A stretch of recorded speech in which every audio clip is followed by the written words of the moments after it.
Ignition sequence starts.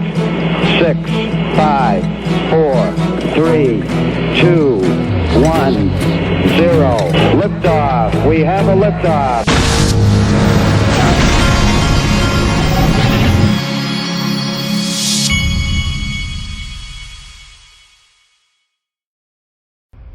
Hey everybody, this is the Digital Asset Investor, and at the end of this video I'm going to read something to you where Stuart Alderoty, General Counsel for Ripple, tears the SEC a new one.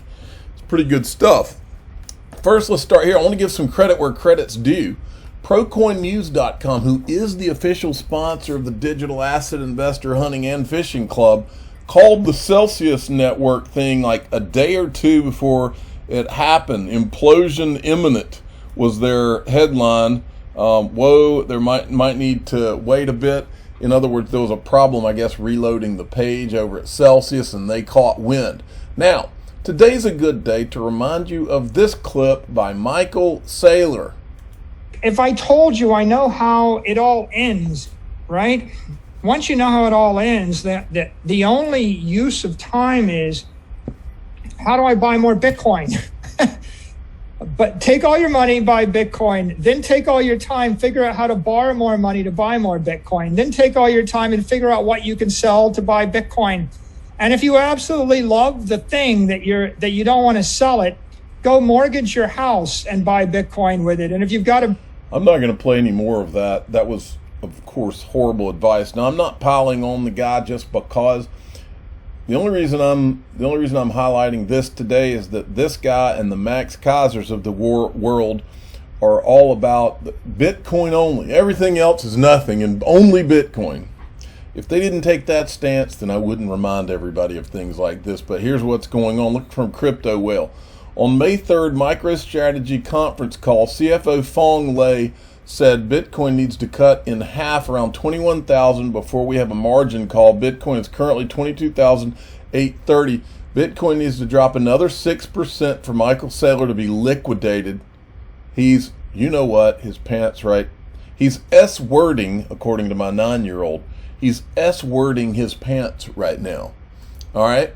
Then there's this. MicroStrategy just transferred 2,089 Bitcoin, $48 million, to a new wallet for the first time ever, likely planning to dump their bags. They're now moments away from facing the largest liquidation in history. Ouch. Now, folks, you may have bought the Drop Gold campaign, the Bitcoin Drop Gold campaign. Not this digital asset investor. What I'm doing is I'm buying gold, and I'm not saying Bitcoin's not going to do well over time. But what I am saying is it's never going to replace gold. Gold is God's money, okay? So I'm buying gold. I buy physical gold, which you can do through Glint, but I also am buying gold in my Glint account so that I can use my debit MasterCard that they provide to physically spend my gold. I will be able to go in the grocery store if things really hit the fan and buy with my Glint card using my gold if I want to, or I can use US dollars. I can convert it to US dollars. Either way, it's protection for me and my family, and that's what I'm doing. A link to this will be in the top of this description. They are one of my sponsors. Now here's Jim Cramer giving us all great advice as usual. Jim, are you concerned that the VIX indicates that people there's not enough fear at this point? Well, I think that there's going to be a lot of fear when we realize that the crypto situation is, this is Crypto Monday. I think people are just frantically trying to get out of their crypto, and I don't know. It's happening very quickly. It's really happening quickly. Wow. Does that change your view, though, Jim, on crypto, either as a buying opportunity or selling? Well, I think a lot of places are trying to figure out how exposed they are. And I think that this is kind of day one of the reckoning. So I think, Andrew, I think that people are going to freak out. I mean, look, there's a lot of Schadenfreude saying, you know what, I got out. But then there are a lot of people who've come on air who have just proselytized, and they feel like the Rainmaker. All right, now listen. I told you this morning in my first video, I bought the dip this morning. Now, I'm holding off. Now, this is just what I'm doing. I'm not telling you what to do. I'm holding off because of this.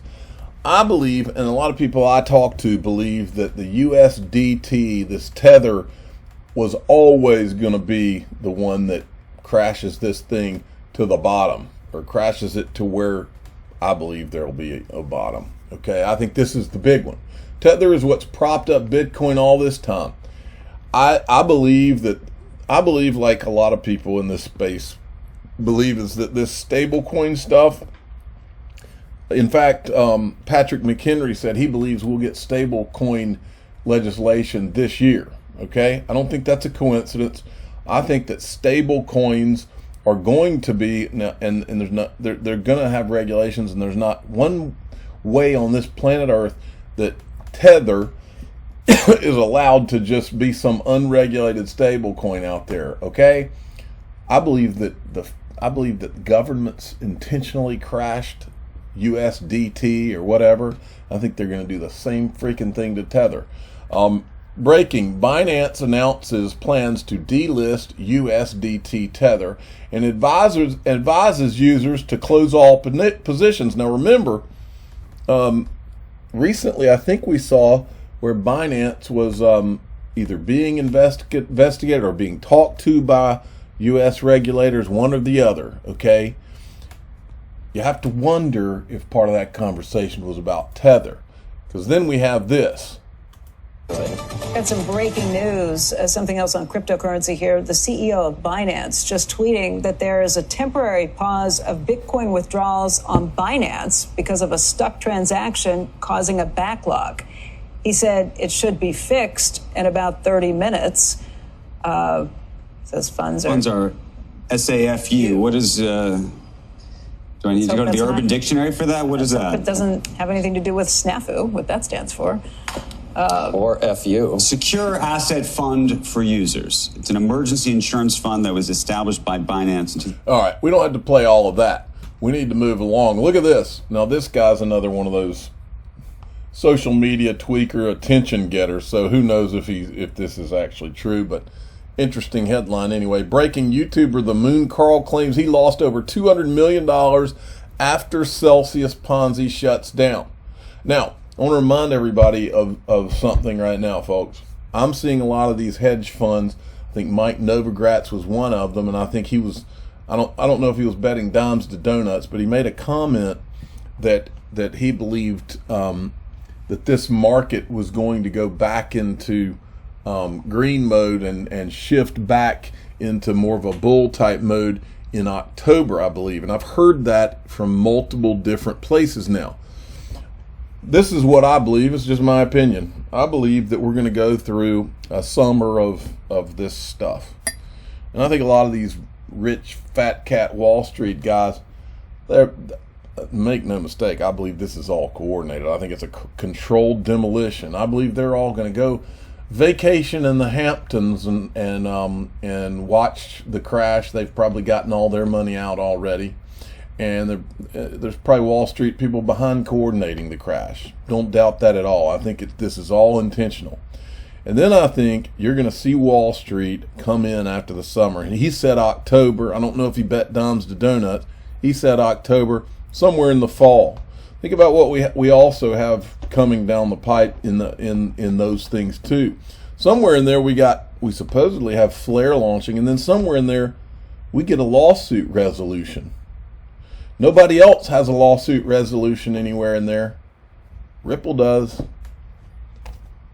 So what I'm looking at is to, in a conservative way, maintain my cash and buy the dips, not going crazy buying them, but buying them a little bit at a time along the way here, because I'm not gonna miss out on buying these dips. That's not happening. Now, I showed you part of this of Joseph Lubin.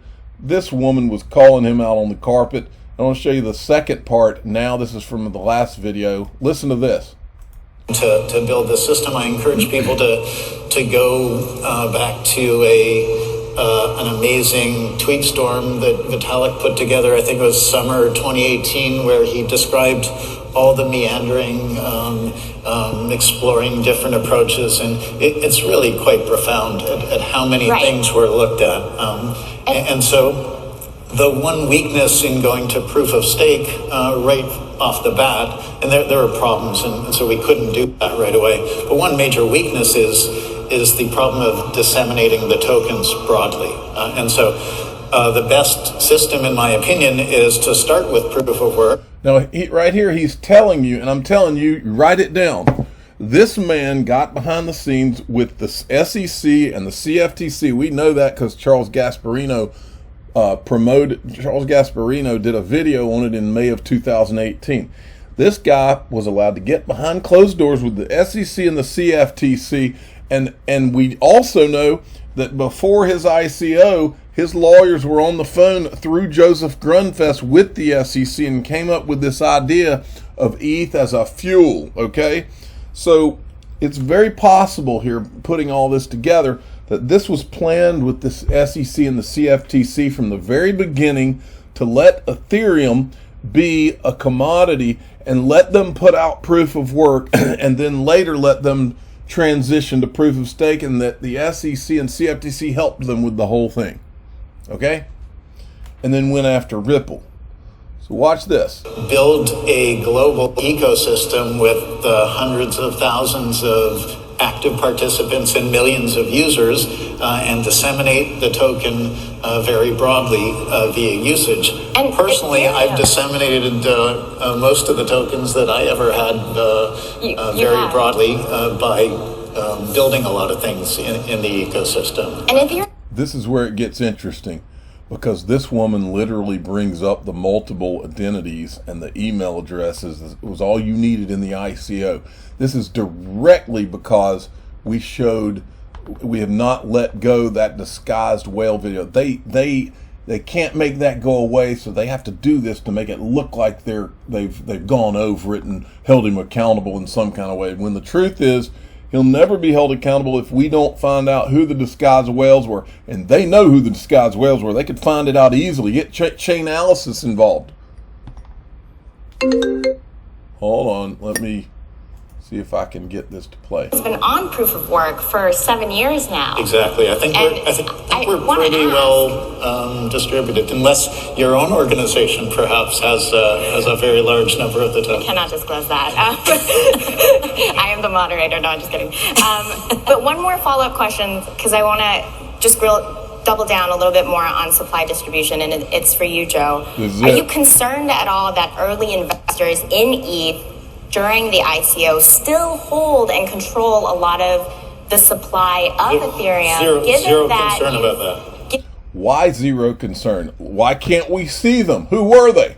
That you've explained. From what I know, I have zero concern that there's any sort of concentration amongst original owners. I do think that there's even though it's possible, I do think there's a chance that there's a concentration amongst people who accumulated after. I've done nothing but Notice he went up to start grabbing his elbow. It's been on his hand, or there on his wrist the whole time, almost as if the PR people said, "Hey, stop grabbing your elbow. Everybody knows it's a tell now." So in a nervousness, it's like almost it looked in the rest of the interview almost as if his hand was on the wrist and the wrist was preventing him from going to the elbow. But now he's at the elbow because he's very uncomfortable. The tokens that I haven't acquired any tokens since Genesis, but I know lots of people are focused on doing that. Early ICO investors to use different tactics to buy into the ICO using multiple accounts, using multiple different identities. That's not a concern for you moving into the merge. That should be a concern that you could go to jail. Investors that potentially could have. Zero concern. Yeah. If there was zero concern, they would not be bringing this up on stage at Consensus. Now, one of the first things that Senator Gillibrand and Loomis said is that their bill is all about transparency. And in their bill, they give Ethereum the same free pass that Bill Hinman gave it in the SEC speech, okay? With no rationale as to why Ethereum deserves this free pass versus, say, XRP. Transparency is the first thing that they mention about what is important in their bill.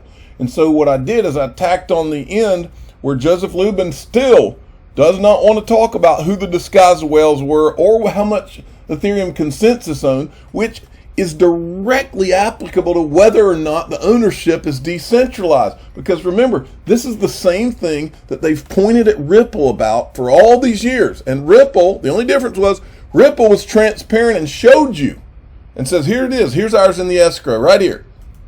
The most important goal of this legislation was to create safety and soundness, to create consumer protections, transparency, accountability, and certainty. Given that we're going to be moving on now to proof of stake, and where supply decentralization of Ethereum is so important, can you tell us how much ETH you and Consensus still control on Ethereum? No, I wouldn't disclose that personally. Yeah, he wouldn't disclose it when he was talking to Brad Garlinghouse either. Well, now Digital Perspectives was trying to, we've been wanting, I think all of us have been wanting to know what Brad Garlinghouse and Ripple thought about the bill, and I have not heard them say one thing like, oh, this is the bill, this is great. I haven't heard Ripple say that, and he doesn't say it here either. On the legislative side, we've seen more proposals see the light of day. Most recently, the Senator Lummis and Gillibrand proposal. Curious for your thoughts on what is included in that bill and whether that could one day provide some of that clarity that's needed. I will start by just saying I think anything is better than where we are, almost, because clarity and certainty allows people to understand where the rules of the road are. My experience in crypto is the vast majority of people want to do right by the rules. You got to know where the rules are. All right. So basically, he's like, he didn't say the bill's great. He said anything's better than what's currently going on, So, and then Jeremy Hogan this weekend was making some issues out of this. I would certainly like someone to ask Senator Gillibrand when and how Gary Gensler told her that Ether would be certainly a commodity, because she said this, okay? And maybe someone could also ask Chair Gensler if that is true. That would be news to me. And then I asked him, I said, I think Senator Gillibrand and Senator Lummis owe it to their constituents to demand Gary Gensler publicly declare ETH a commodity if he is telling them behind closed doors that it is. He can't protect their constituents by keeping this a secret. I think everybody would agree with that. Now, Stuart Alderati today, he tweets this out. 4 years since infamous Hinman speech, and we're nowhere closer on knowing how to classify digital assets in the U.S., keeping every crypto, including ETH, in regulatory limbo. I pinned some thoughts for Fortune on why enough is enough. And this was a great write-up. I'll read this part. Hinman's newly created exception for Ethereum is all the more peculiar given the stunning conflict of interest discovered through Freedom of Information Act requests made by whistleblower group Empower Oversight. As he delivered that market-moving speech in 2018, Hinman did not mention that he is still receiving millions of dollars from his old law firm, Simpson Thacher, and that his firm was and still is a member of the Enterprise Ethereum Alliance, an industry organization whose objective is to drive the use of ETH. Hinman has denied any wrongdoing, but whether or not he knew of the EEA connection when he gave the speech, the SEC has not commented on what is at the very least the appearance of a conflict. It is doubtful the SEC would stay silent if a public company CEO were in a similar predicament. Yes, in other words, they go after all these CEOs and companies for the very same thing and maybe less of things than what this is. And now it's their turn.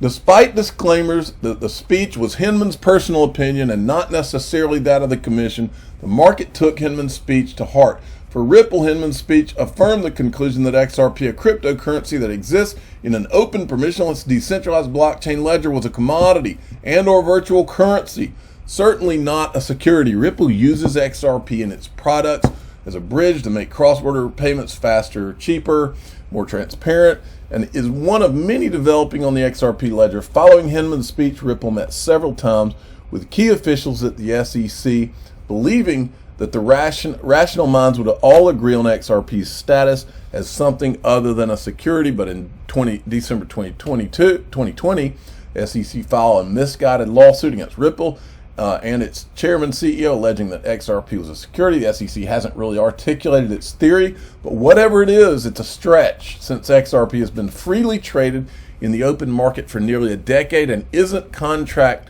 for an investment with Ripple.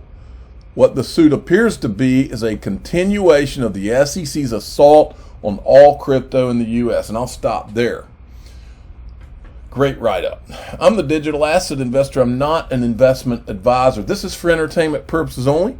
Please subscribe, hit the like button, and tell your friends and family. Stuart Alderoty's kicking a word and taking names today. Thanks.